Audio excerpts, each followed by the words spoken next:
नमस्कार दोस्तों, मैं विनोद कुमार और आप देख रहे हैं आर न्यूज। दोस्तों, आज मैं मौजूद हूं गोपालगंज जिला के सब्या एयरपोर्ट पर और यह सब्या एयरपोर्ट का इतिहास है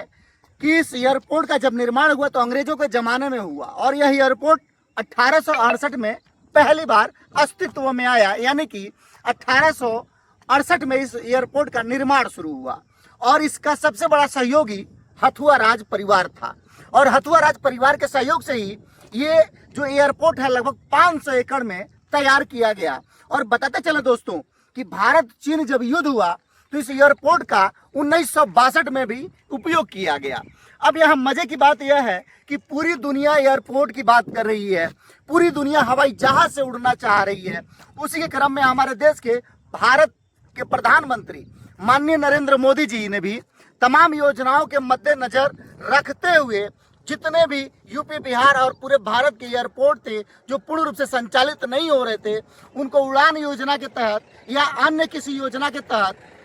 एयरपोर्ट को चालू करने की व्यवस्था की गई। लेकिन उन्हीं योजनाओं में से एक ये गोपालगंज जिले का सब्या एयरपोर्ट, जिसको उड़ान योजना के तहत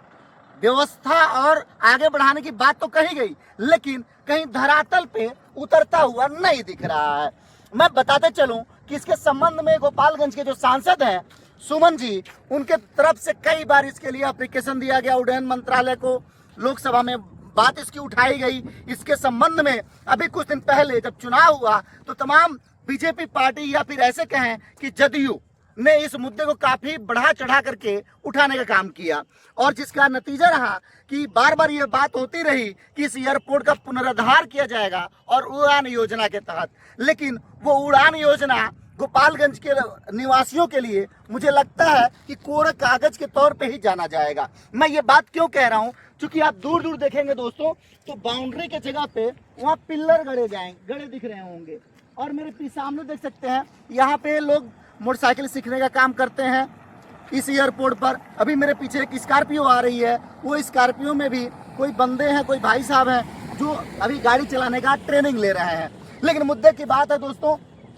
कि सामने जितना भी, मैं बोलूँगा जूम करके थोड़ा दिखाएं आपको, जितना पिलर दिख रहा है बस ये पिलर जो दीवार का काम कर रहा है। जबकि अभी कुछ दिन पहले चुनाव के समय तमाम राजनीतिक पार्टियों ने उड़ान योजना के तहत इसके बाउंड्री वाल, इसकी पुनरुद्धार के लिए तमाम बातें कही गई, लेकिन सब कोरम कागज में दिखाई दे रहा है और ये कागजों में ही अच्छा लगता है, क्योंकि चुनावी मुद्दे और राजनीतिक मुद्दे हमेशा ऐसी व्यवस्थाओं से उठाए जाते हैं और आम जनता को बेवकूफ़ बनाने का काम किया जाता है। जैसे कि उत्तर प्रदेश में आप देखेंगे कुशीनगर के साथ साथ कुशीनगर में भी एक इंटरनेशनल एयरपोर्ट है दोस्तों, लेकिन आज भी वो अपने विकास का या अपने उड़ान का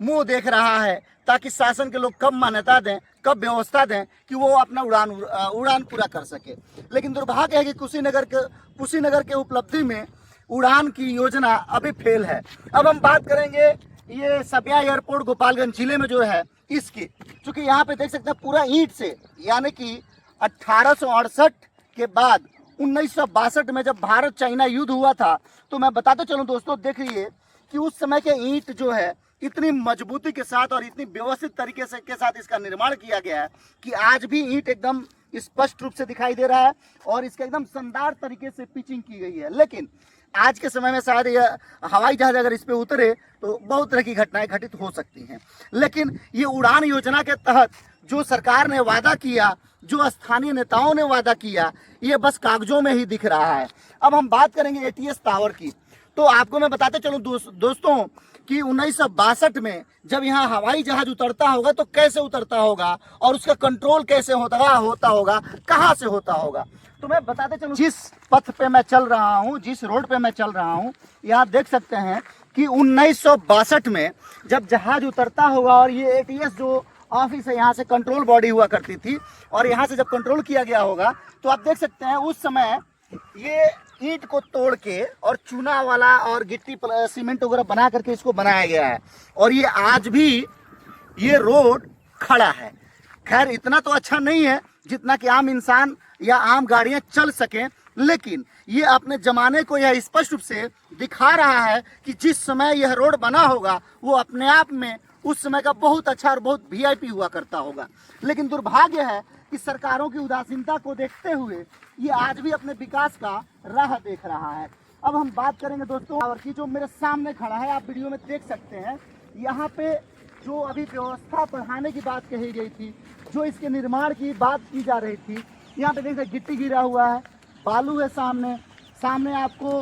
लोहे का बीम वगैरह दिख जाएगा, और यहाँ पे कुछ आपको पिलर दिख जाएंगे, जो कि शायद हो सकता हो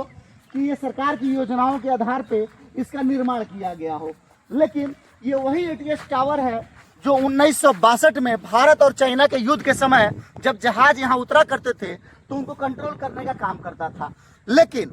ये विकास, ये विश्वास और समाज के हित में किया गया काम कितना सफल है, आप लोग कमेंट बॉक्स में जरूर बताइएगा। लेकिन ये वही सभ्या एयरपोर्ट है जो 500 एकड़ में फैला हुआ है, और दूर दूर तक जहां तक आपकी नजर पड़ेगी दोस्तों, पूरा खाली खाली ही आएगा। और इसमें इस समय की अगर बात किया जाएगा तो झाड़ के सिवा आपको कुछ नहीं नजर आएगा। और उसके साथ साथ देख सकते हैं आप लोग, यहाँ भैंसें चल रही हैं, यहाँ लोग गाड़ी मोटरसाइकिल से आ जा रहे हैं, कारें आ जा रही हैं, यहाँ पे जानवर विचरण कर रहे हैं, चरने और अपना मौज मस्ती करने का काम कर रहे हैं। तो ये सच्चाई है इस सभ्या एयरपोर्ट का। और अब हमें यह देखना है कि उड़ान योजना कब तक लागू होता है इस सभ्या एयरपोर्ट पर। धन्यवाद, नमस्कार।